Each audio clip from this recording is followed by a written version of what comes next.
সালাম আলাইকুম ভাইয়ারা, কেমন আছেন? ভালো আছেন তো? চলে এসেছি আবার এইদিকে আপনাদের সামনে, প্রবাস থেকে সৌদি আরব ইউসুফ। সবাই চিনেন।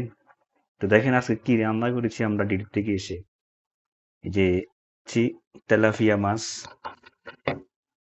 এনেছি, কি দি টমাটো পেঁয়াজ দি তেলাপিয়া মাছটা। দেশে তেলাপিয়া মাছ পাওয়া যায়, এখানেও পাওয়া যায়, এখানে হলো সাগরের তেলাপিয়া মাছ। তো কিরকম হয়েছে ভাই? দেখছেন এই যে তেলাপিয়া মাছের পিসগুলা, এটা হলো মাথা, এটাও মাথা, এটা হলো ফিস।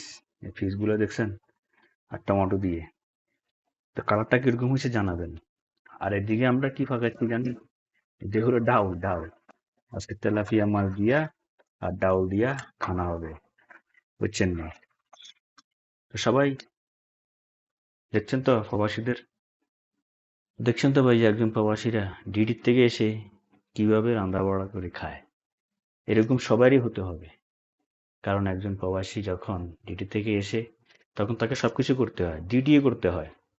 একদিক দিয়ে করতে হয় কি, তার রান্নাগুলা, তার খানাগুলা, এগুলা থাকতেই হবে।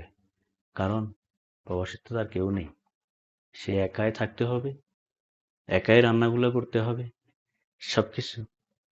এটার মধ্যে তার কি থাকে, দুইটা সুখ আর শান্তি থাকে। আর আমরা দেশের বাইরে কি করি সবাই, একজন প্রবাসীদেরকে সম্মান দিয়ে কথা বলি না। কারণ ভাই, একটা প্রবাসী আপনাদের জন্য যে পরিশ্রম করে, সে ডিউটি করতে হয়, বাসায় এসে তার নিজের পেটের জন্য খানাটা জোগাতে হয়, রাঁধতে হয়। তাহলে বুঝতে পারেন একজন প্রবাসী কিরকম পরিশ্রমের মধ্যে থাকে। তো সবাইকে বলবো, সবাই প্রবাসীর জন্য একটু ভালোবাসা রাখবেন।